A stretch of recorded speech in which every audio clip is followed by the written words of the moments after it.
Welcome to Reality Bytes. This is Desley Casey So Pavlic.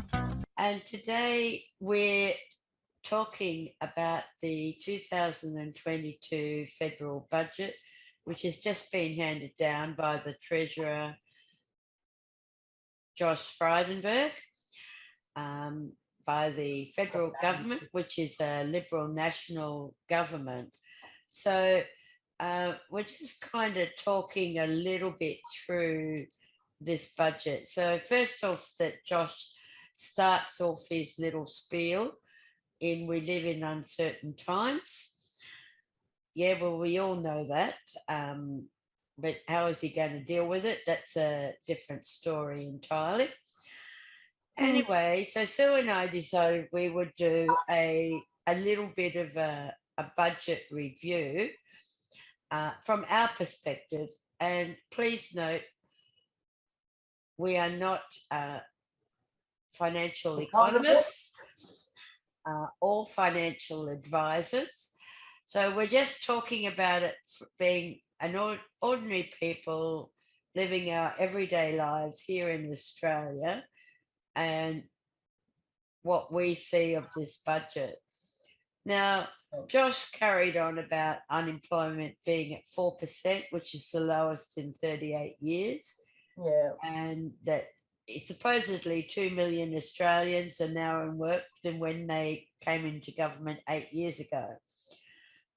But so would of that Look, 2 million, would the majority be casual workers? they would definitely be casual workers, and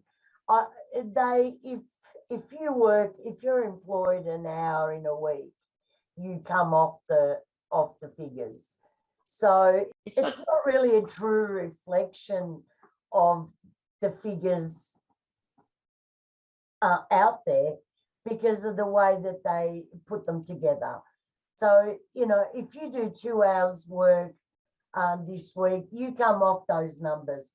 But is 2 hours a week enough employment to actually do anything with? Certainly not. No, that's right. He reckons that the budget is 100 billion better off than in 2021. So their forecasts were a little bit different, and that the deficit for 2023 will be 78 billion, or 3.4% of the GDP, which is the gross domestic product, and that will have more in 3 years' time. Dave, look, these guys are really good at playing with numbers. That's what they do. Mm-hmm. And they adjust that to suit their own wagon. And that's just a given in politics. I think they all do it. But is it a true reflection? I don't think so. Not at all.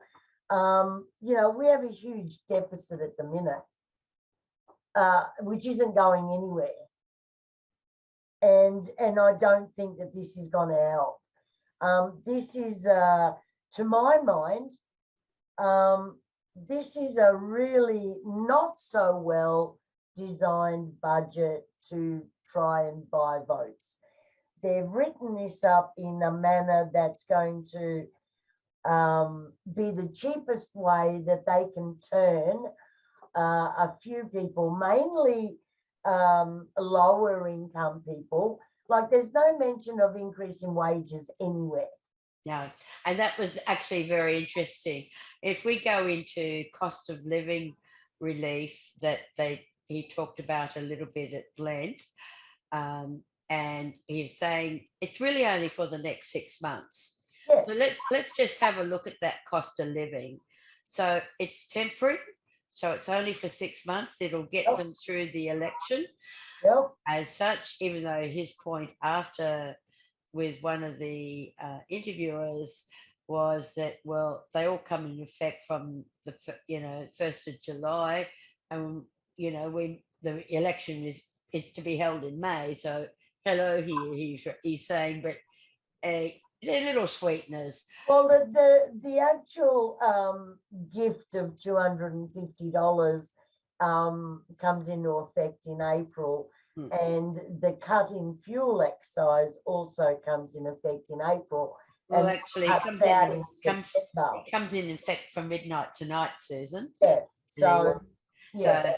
So the fuel excise, let's take that for at before tonight's announcement, it was 44.2 cents per litre fuel excise the government Yep. took.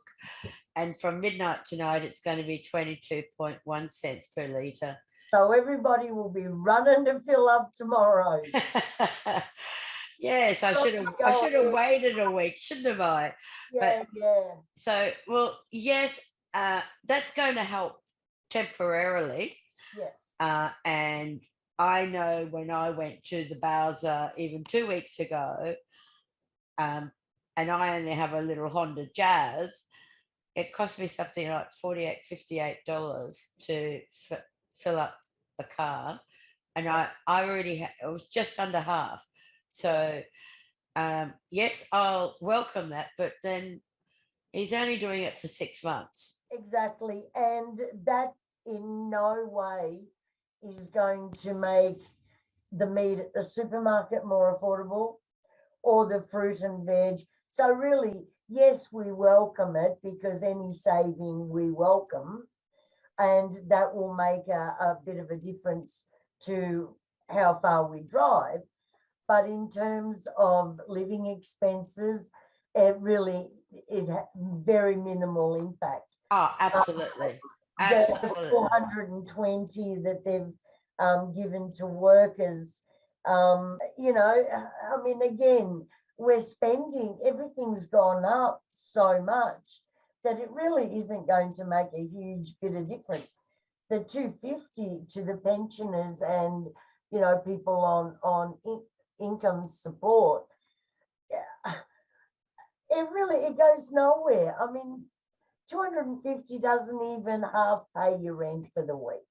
Well, So, $250 for the one-off payment yeah, over the year works out to be just over $4 a week. yeah. Because I kind of did the calculation there, which is Not even basically a loaf of bread a week, really, is it? you're lucky to get a loaf of bread because Yeah, some places bread is $5 yeah, for a loaf, but you yeah. certainly can't get a cup of coffee with it Well, at a you cafe, no. because they're predicting that coffee will cost $7 a cup. For a cup of coffee, it'll be $7 very shortly. Yeah, because they've had a lot of bad weather and other things that have impacted on the coffee industry. So yeah, that's been wild spoken of that's going to go up. But let's talk about this $420 offset. Now, this is for middle income earners. So basically, for singles, the tax relief will combine with the current one, which they extended last year, which is just over $1,000, would be up to $1,500 for single. I'm sorry, I didn't get the double income earners as he was talking, but it's going to end at the end of this financial year. So they're not saying it's $420 now for this year and even say for the next 5 years, which will help people's pay packet at the end of the financial year to a certain degree. They might be able to go and buy a shopping basket full of groceries with the $420. But the thing is, it's only for this year. The complete tax offset that they have been doing ends, and he's made it clear in the budget speech that it will end after 2022. So then if they get back in government, they're either going to have to incorporate it in next year's budget, or then they're going to have to say, well, oh, geez, we do raise taxes in this country as a Liberal National Party, where they claim that it's always Labor. If we look at the $250 one-off payment to 6 million Australian on Centrelink payments, um, they're saying the single pension will receive $500 over the next 6 months.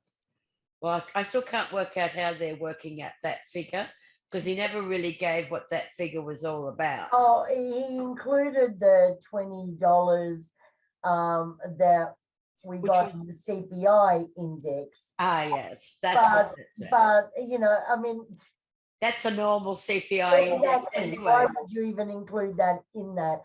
Only other than to make the figures look better for them, so Yeah. that they're actually, you know, looking better than they are. Yeah, and then you look at the medicines, and he's saying there's 2.4 million Australians with cheaper medicines, but he hasn't put a figure on that.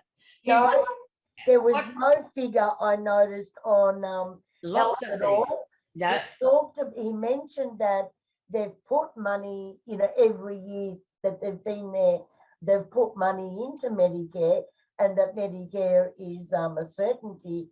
But in actual fact, there was no figure given for that at all, absolutely. or for the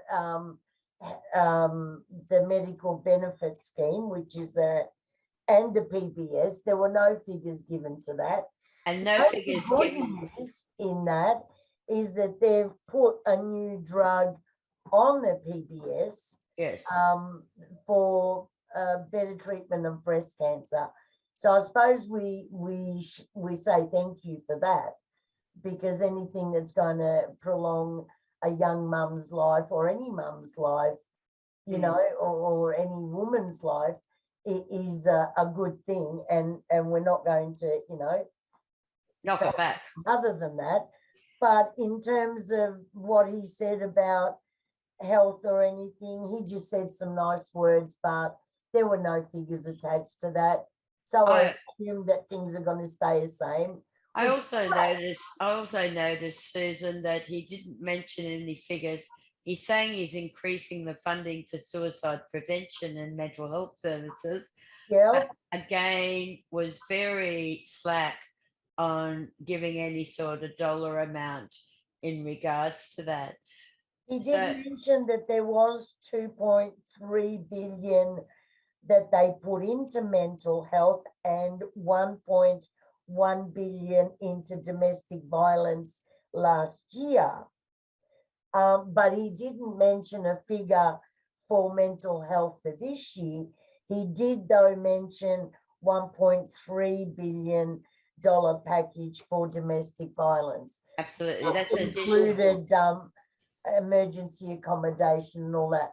So really, across the country, 8 states, 1.3 billion. A woman loses her life every, what did he say, 11 days? Did he? Yeah. Every 11 days. Really isn't going to go far, is it? No.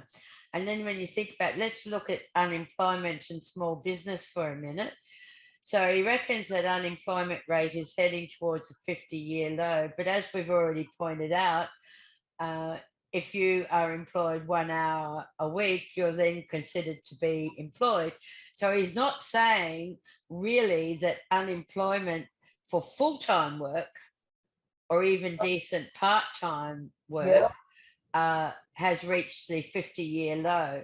So, and then he talked about 220,000 Australians are in trade apprenticeships, and that they're going to be putting in 2.8 billion investment to increase the uptake. Yeah. And $5,000 payments to new apprentices and $15,000 for employers. Then he talked about 3.7 billion supporting 800,000 training places. Yeah. But what he also said, but didn't put a figure on, and didn't say how he was going to do this, I might add, was that he was going to have a range of employment programs for job seekers of all ages, including mature age women in particular, or mature age workers, but particularly mature age women. But again, there was very light on detail as to what that really is about. Then if we look at small and family businesses, the which he reckons is the heart of the economy of Australian businesses, starting tonight. So again, Tuesday, the 29th of March. So they're investing in what's it, $100 employers spend in training employees, so will receive Yep. $100 tax deduction. Yeah, And for then- every $100 spent on training, they get $120 tax deduction. 120, yes, that's And right. same for uptakes in technology. Yes, digital technology, but it's only up to 100K per year. Yeah, So if the employer spends $120,000 for the year, he's only going to get the tax break of $120 up to the 100K. yeah. So that was interesting. There was a rider there, which kind of slipped through. You know what I mean? Yeah. I saw that. And that sort of thing. Then if we look at the manufacturing sector, Oh, geez. so Yeah. he's saying there's new funding to make Victoria to manufacture mRNA vaccines. Yeah. And drive collaboration in clean energy, medical supplies, and defence, but he didn't say how much. No, he didn't. And I dare say, I think I've heard this from Daniel Andrews in the past, that's a plan that Victorian government have in store anyway. Yeah. For Victoria. So whatever the federal government's contribution to, the vaccine making and the patent box. Yeah. And the I can't read my own writing, but yeah, whatever their contribution to that is, he didn't say. But again, they're taking something that's someone else's idea and claiming credit for it. They're so good for that. Absolutely. I think the big winner out of the budget, if there's any big winners, if you could call it that, is the regional investment package in agriculture, infrastructure, and there was something else he mentioned, but yes, they mentioned what was it, $7.4 billion in regional investment. But Desley, when you look at 5.4 billion of that is going to go on one dam. Yeah. That doesn't leave much for the rest of the regions. Yeah. And this dam, now this, I can't tell you the name of it. I have read this 100 million times recently. But the dam that they're going to be spending this money on is going to actually need to make $60,000 to actually run even, because it's a shallow dam. It's not going to, I think this is a Matt Canavan special. It's not going to meet what they are projecting. And, there goes 5.4 out of the 7.4. So that leaves, what's that, 2 billion for the rest of the regional areas in terms of investment in, other areas like employment, like infrastructure, like, Well, according to what I heard tonight from good old Josh and his little spin machine, there's 70 billion going into bio water security, 2.4 billion into skills in regional areas, skills training and expertise, 1.3 billion in telecommunications and regional routes, which really will not touch the sides in regional. No, and it's just a package, that keeps on giving, really, because Labor had this all priced out years and years and years ago, right? All the telecommunication stuff, and they've blown it out of the water in terms of cost and lack of delivery. So, that it, and 1.3 is just not going to do the job. And then there was didn't say again, there's supposed to be an increased funding for mental health services and childcare services in regional and remote Australia. But again, a little price tag didn't come onto that one. So No, again, we don't know what the figures are there. no, and he mentioned the NDIS. Now we all know that the NDIS has been on their chopping block for some time. Mm. But he mentioned and he said, you know, how the NDIS is such a great thing and that they're going to continue to, you know, Fully fund for the words he used. but no figure was added to that either. Absolutely. Then if you look at his nation infrastructure pipeline, so his nation building projects, Yeah.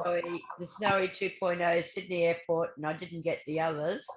So if you want to travel from Brisbane to the Sunshine Coast return or Sydney to Newcastle, so they're both Brisbane, the Sunshine Coast in Queensland. Yep. Two in the Hunter, I believe, fast rail.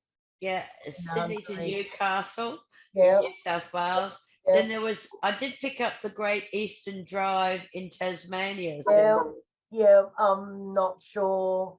Again, he didn't put figures on it. No. But then he said, oh, I love this one. This is one I really love, Sue, living in a regional area. 500 million to local councils. Well, I did a quick Google search.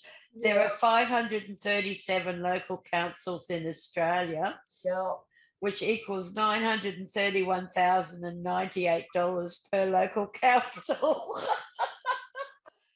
I'm sorry, I've got to laugh because I just some of those councils are vast areas. Well, just look at the Shoalhaven. We heard from Patricia White the other day that the Shoalhaven Council, which is the South Coast Council, New South Wales South Coast Council, main council down here, is over 4,000 square kilometres. So I'm sure they'll appreciate the 931,000, but it's not even going to touch the sides. It's not going to fill your potholes, is it? Definitely not. You know, so I'm sorry for laughing, but it's just it's a joke. It's just hilarious, isn't it? The true winner, I think, in this budget, and he made no bones about bashing Labor about it, is the defence. Yes, and it's a huge win for defence. Now that's great if we're going to, you know, if we're going to go into war. Now I'd rather not, thanks, go into war or subject any of my family and friends to that. Yes, we do need to spend more on our defence. No argument from me there. And I believe in today's climate, we do need to increase our defence force. But at the rate that he has, you know, this is just huge amount of dollars on the defence. But most of it, Sue, if you have a look at, and I've brought it up on the screen now, 37,000 for veterans and families for home care services, is not going to touch the sides. No. The 270 billion to support 100,000 jobs is over 10 years. It's not over, you know, not even the term of the government. There's 38 billion to expand the defence force, that workforce that you were talking about. But then there's 9.9 billion, again over 10 years, in cyber offensive and defensive capabilities. Yeah. So when you look at it, Sue, most of this is not going to touch the sides anyway. Maybe the expansion of the defence workforce and how many defenders we have. Maybe, but the rest of it either isn't going to touch the sides or it's over 10 years anyway. So, but what I want to go back to is he talked about female unemployment and you were talking about the NDIS. and he was saying it will always be fully funded, but he doesn't put a figure amount on that. No.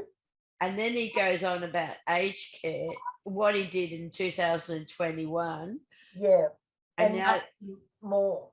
and there'll be 40,000 for home care packages, which again will not touch the sides, Yeah. considering we have an aging population, and 70,000 in personal care services, again, is not going to touch the sides. Yeah. And then he wants to put 340 million to invest in pharmacy services and aged care facilities. Yeah. So the only thing here is when you find is that he's expanded the eligibility for paid leave, for Yes. parental leave. Yes. So now single parents who have never been able to access it before can now access it up to the full 20 weeks. Yes. So that's a small win. Yes. And then he wants to put $2.6 million worth of measures to support women's health, but didn't actually say what that actually meant, from what I could work out. No, there isn't. You know, there's really like not a lot in this budget at all for, I mean, there's, 636 million for Indigenous ranges. Oh, yes. Yes, I saw that. That was with the environment one. Yeah, and that's, that's a good thing, I guess. I don't know what that was before. Yeah. 180 billion into education. Well, that's not going to go anywhere either. Our education system is so far behind because so much of the public funding has been going into private education that really 180 billion just isn't that's scratching the tip of the iceberg, really. Yeah, there's one thing I do want to pick up, which we were talking about much earlier, and it's about home ownership. Yeah, I was just going to go into that. Yeah. So Labor's idea. So yeah. They're not bad, are they? So in 2021, 160,000 people purchased their own home. He's increasing the package to 50,000 places per year from the 10,000. Yep. Single parents. Now, this is the interesting thing about this, and I'll go back to a different slide when we've gone through this one. Single parents can access the 2% deposit with the government picking up the other 18% guarantee. Yep. And 5% deposit for first home buyers, which he has extended to people who haven't owned their own home for about 5 years, I think. Yeah. And so they don't have to pay mortgage lenders insurance. And then he's got 2 billion national home building plan, which I assume is what all this is about. Yeah. And that's at 180 billion, and the new regional scholarships for Aboriginal regional scholarships and also Aboriginal students. But if we go back to an earlier slide, the 2% deposit is for single parents earning under 125,000 a year. So if you happen to be a single parent that solely relies on the single parenting payment, you do not qualify for this 2% home deposit. No, by a long margin, no. By a long margin. No. The new family home guarantee will support up to 10,000 single parents, but it's only for those there. It does nothing for anyone who's on a Centrelink payment. No. And when you consider there's 1.1 million single parents in Australia, there's a fair portion of that, and over 76% single parent, where the female is the single parent. Single parent household. It's not going to do a lot for them. No, not at all. And again, it goes back to there's really not a lot in this for women.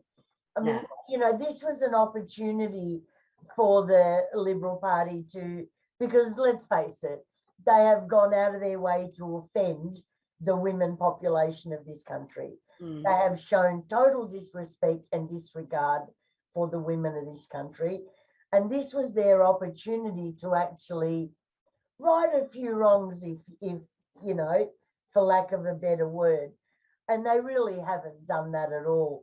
They have, you know, tokenistic amounts into domestic violence, no number on mental health, and you know, the home ownership. Well, you know, it doesn't unless you're on 120 a year. Well, let's break it down even further, Sue, because I did a little bit of a breakdown of the 2% deposit. If the purchase price of the property is 750K, the person still has to come up with 15,000K. Yep. 13,000K if it's 650,000. Yep. 17K if it's 850,000, and 19K if it's 950,000. So that's just gives you a bit of an indication. So then what I did was I did a bit of a Google search on the median house prices in some of the Australian capital cities. Yep. Well, the median house price in Sydney is 1,601,467. Yeah. Okay, so if try and find a 2% deposit on 1,600,000, we're looking at some pretty big bickies there. We are. Yeah. And this is for, you know, particularly single parents, you know what I mean? Yeah.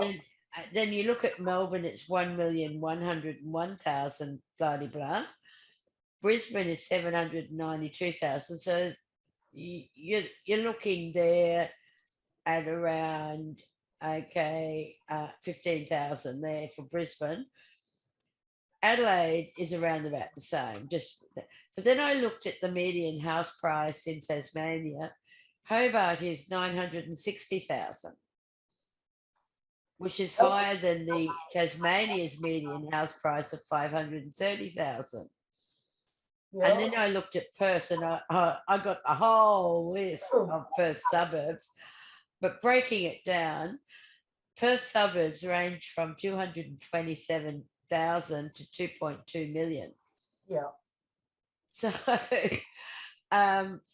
unless if you want to live in a city, I think you haven't got any hope. No. You haven't got a hope. Look, it's all great that they're putting some money into region, like, you know, that housing extra 30,000 for if you're in a regional Australia for home buyers. But if you don't have the work in regional Australia, you know, it doesn't matter. Service the loan. 60,000. Yeah. If you don't have work, you're not going to service the loan. Therefore, you know, what's the point of it? So again, there's no realistic or real addressing of anything that, I mean, we've had a pretty tough 4 years, Australians. Well, we've had a pretty tough decade actually under the Liberal government. There's no absolutely zero mention of wage increase or, you know, tax relief to apart from that 420 to somehow help out the working Australians who, you know, now are working 2, some even have 3 jobs to be able to put food on the table and pay their rents. Nothing at a time when our housing is at crisis point and our rents at a crisis level, that, you know, there's been nothing, you know, mentioned about alleviating that in any way. You know, people's more than 30% of their incomes are going in rents alone. I see, this is it. And then when you look at, I listened to a couple of analysts directly after the budget, and they described it as a muted spending spurge to try and win over voters. And that's all it is. That's all I see it as. Like I said, the only winner in this is our defence and really and some regional areas. and some regional areas.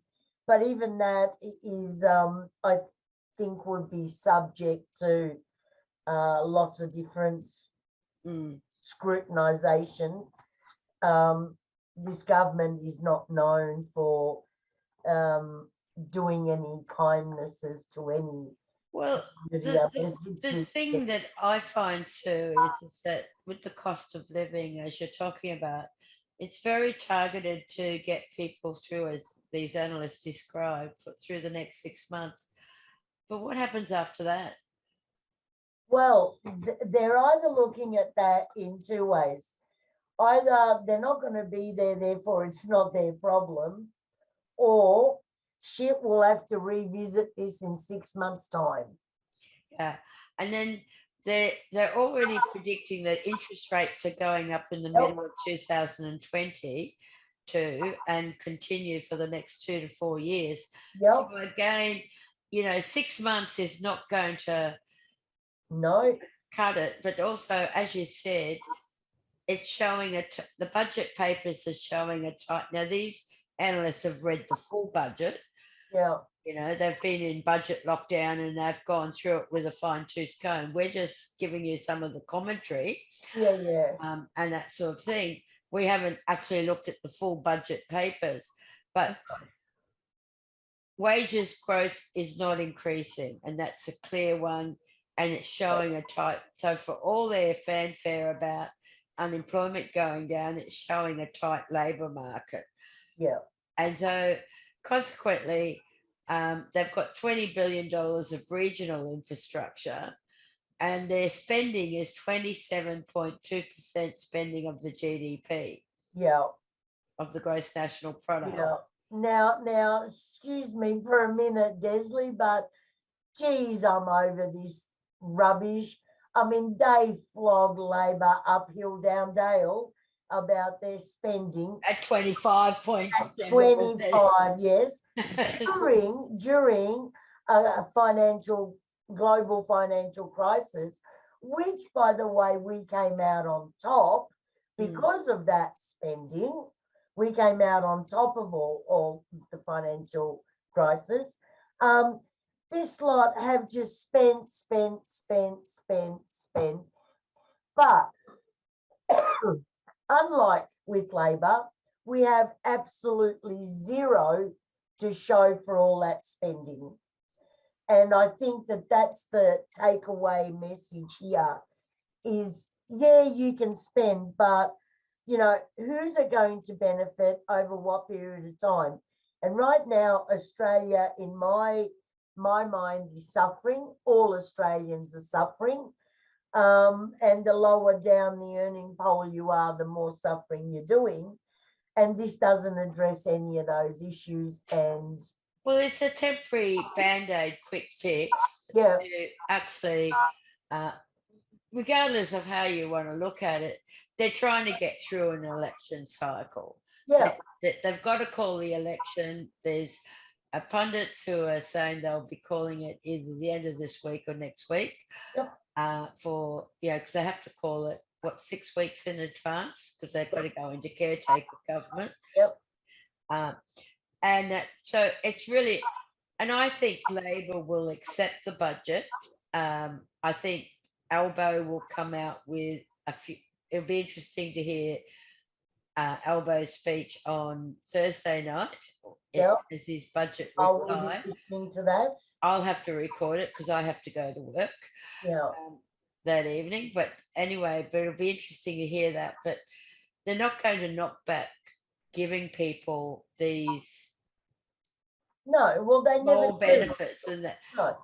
But the problem is that this is a band-aid quick fix budget to try and say, oh, yes, we understand the cost of living. No, they don't. But they clearly don't, because if you really wanted to put in measures, you'd be putting in cost of living measures for the long term not for 6 months. Yeah. Now, Because it's not going to go away in 6 months' time. That's exactly right. If anything, the cost of living could be even higher in 6 months' time, depending on what happens all around the countryside, not even just globally, but globally. Yeah. So in that sort of respect, it's not going to go away in 6 months. No. As to whether the fuel excise is really passed on to consumers at the Bowser, that will be a very interesting take. I'll be very interested to see. Now, they have warned that it may take a week or two to filter through to the Bowser, even though it is effective from midnight tonight, because the petrol stations have already bought petrol wholesale at the higher price. Yeah. Now, that to me is code for well, soon. Because this is supposed to be government tax excise. Yeah, that's right. So why are they worrying about how much it's going to cost at the Bowser? Exactly. When it's tax excise. Yeah. So and they're already warning that. So that to me is code for, petrol stations, you've got a little bit of leeway here. And if you don't really feel like passing on the 22.1 cents a litre, you don't have to, you know what I mean? Yeah. At least for a couple of weeks anyway. And that's BS. Yeah, look, the whole thing to my mind is BS. They have put a Band-Aid on an open wound. It is bleeding all over the show, and the Band-Aid just doesn't cover it. Yeah. And on that note, this is Desley Casey and Sue Pavlic saying thank you for watching and listening to our little budget wrap up. To each other. Yes, be kind to each other. Just remember, this government, I would say, is giving a little bit of spin. There's a lot of detail that maybe it won't come out in the next few days, so you might wait for an update. Thank you for watching and listening, and bye for now.